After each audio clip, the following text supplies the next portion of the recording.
Avertissement, cette émission parle d'alcool et de violence. L'abus d'alcool et de violence est mauvais pour la santé et sont donc à consommer avec modération. L'alcool, ça rend plus agressif, on le sait bien. Du coup, c'est pas trop de notre faute si on est violent quand on a bu. Quand j'entends ce genre de couplet, je me dis cool, pour une fois les gens sont conscients que leur comportement est influencé par la situation, qu'on ne maîtrise pas tout, et que tout n'est pas qu'une question de personnalité. Apparemment, on jugerait donc moins sévèrement les violences quand elles sont commises sous l'emprise d'alcool, même quand il s'agit des autres. Genre sur plusieurs études, des chercheurs ont montré qu'on est plus tolérant par exemple avec un homme qui a battu sa femme ou un adulte qui a violé un mineur, si au moment des faits, il était ivre. Ça sonne moins bien dit comme ça. Et puis je me dis que si on pense ça, c'est peut-être qu'à un moment donné, ça nous a arrangé. L'alcool. Cette bonne vieille excuse. Mais quand on croit à quelque chose parce que ça nous arrange, perso, ça me met le doute.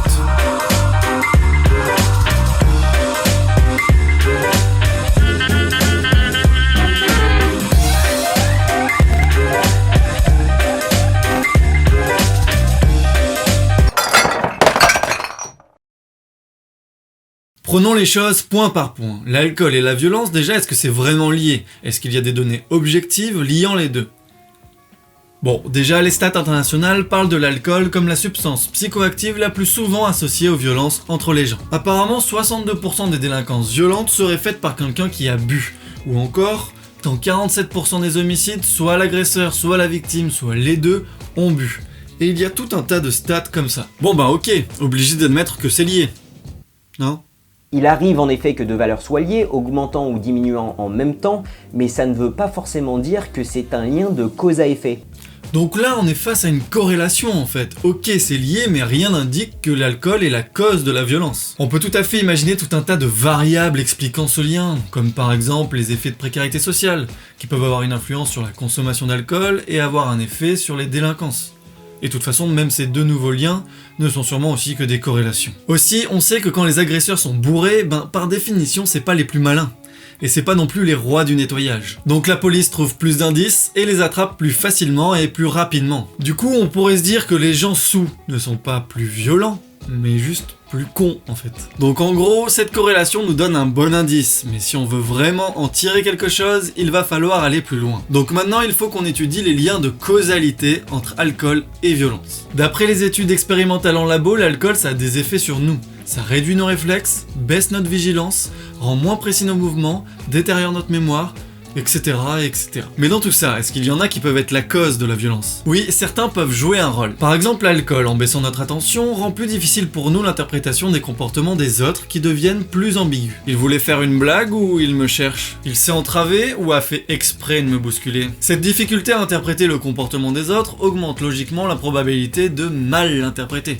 Et donc, dans certains contextes, aide à se diriger tranquillement vers un petit conflit des familles.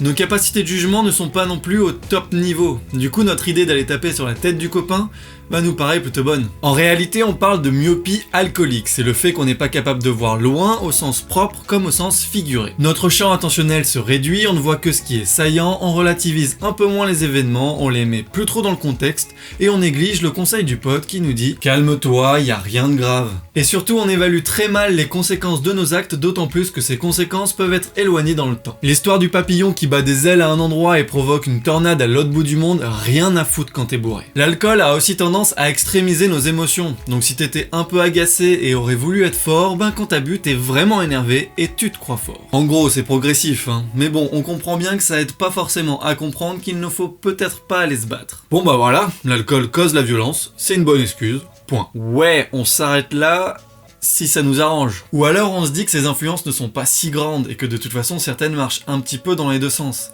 Si de base t'es de bonne humeur et que t'as envie de faire des câlins, ça marche aussi. On peut aussi se dire qu'il y a peut-être quelque chose de moins glorieux qui explique notre violence quand on a bu. Cette idée est surtout appuyée par le fait que l'alcool n'a pas du tout le même effet suivant les groupes sociaux étudiés. Genre dans certaines cultures, les soirées de fin de semaine qui mettent bien sont systématiquement associées à une hausse de la violence, alors que dans d'autres, pas du tout. Pourtant, les effets pharmacologiques sont les mêmes. Donc j'aurais tendance à croire que les facteurs sociaux sont un petit peu plus importants que les effets pharmacologiques. Ouais, sauf que je dis ça un peu dans le vent, faut-il encore les identifier, ces facteurs sociaux? Déjà, rien que le fait qu'on se dise a priori que l'alcool va augmenter notre agressivité, Ça peut jouer, non? Ah ouais, mais faut-il encore le prouver qu'on se dise bien ça a priori? Eh ben c'est possible. Des chercheurs ont montré que les enfants, qui normalement n'en consomment pas, associent beaucoup plus l'alcool à la violence que d'autres boissons, genre le petit jus qui va bien. Du coup, avant même d'en faire l'expérience soi-même, on a cette idée naïve, ce stéréotype, que cela va potentiellement nous rendre plus agressifs. Et de la même manière que quand ça nous arrange, quand on a une idée préconçue sur un phénomène, perso,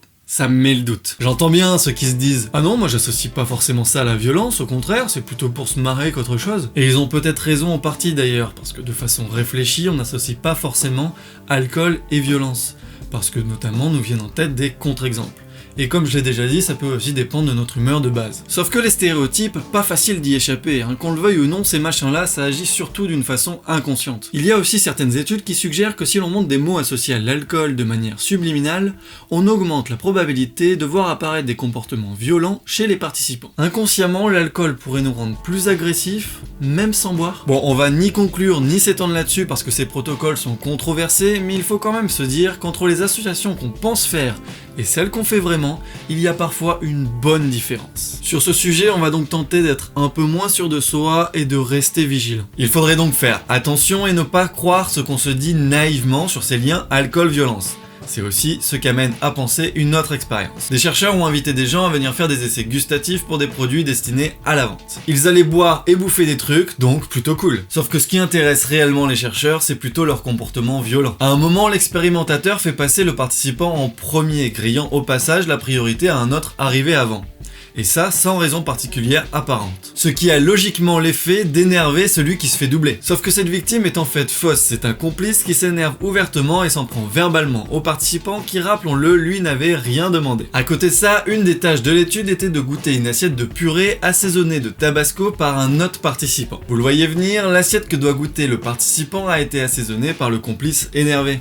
Et ce dernier, gentiment, avant de quitter la salle, heurte du pied la chaise du participant et s'exclame de manière élégante: tu vas voir, ta purée, elle va bien t'arracher la gueule. Bon, et tout ça, ça sert à quoi? Ça sert à énerver le participant et à potentiellement lui donner envie d'être violent. Parce qu'arrive le moment où, tiens donc, c'est à lui d'assaisonner la purée du complice. On est d'accord que tous, dans ce cas-là, on va avoir la main un peu lourde sur le tabasco. La question est: à quel point? Alors je sais, quand on parle de violence, on pense pas forcément direct à de l'assaisonnement culinaire.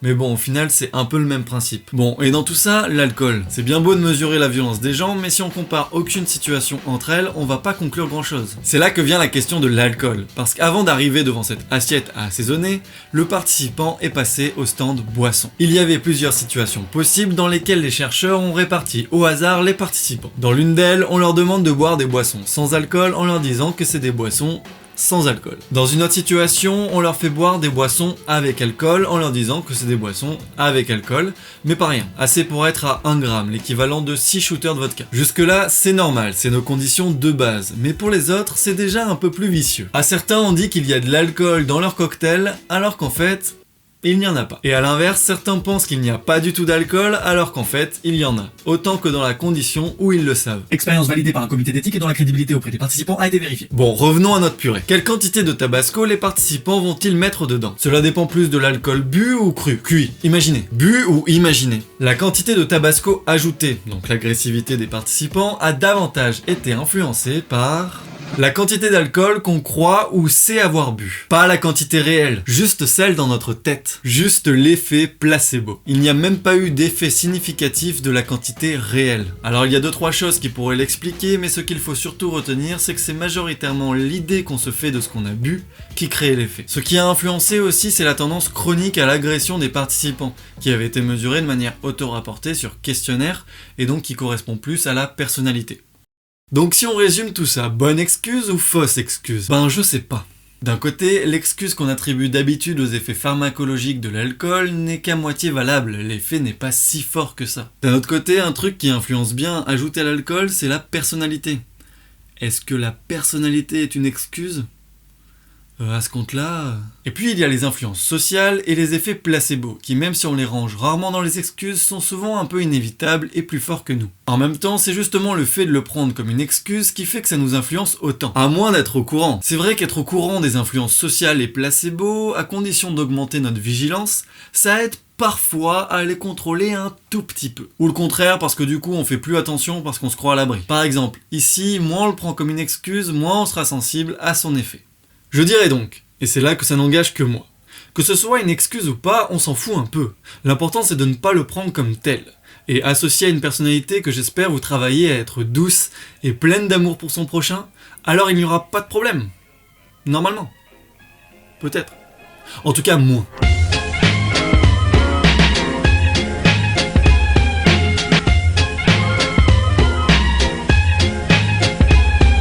Voilà, j'espère que cette vidéo vous aura plu. Il faut préciser qu'elle a été faite en partie pour appuyer un chapitre que j'ai écrit dans un livre qui s'appelle La science à contre-pied.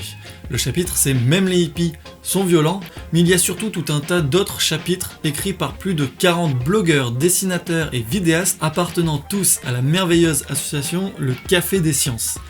Voilà pour l'instant pub. J'en profite pour remercier aussi tous les tipeurs, tous ceux qui me soutiennent à la relecture, tous ceux qui me soutiennent régulièrement sur des petits trucs par-ci par-là. Tous ceux qui like, tous ceux qui partagent, enfin voilà. Je vais aussi également essayer d'améliorer mon rythme de publication qui pour l'instant est plutôt catastrophique, euphémisme. Donc n'hésitez pas du coup à vous abonner si vous voulez pas louper de vidéos avec l'histoire de la petite cloche aussi à côté du bouton abonner. Voilà, merci beaucoup et puis à la vôtre.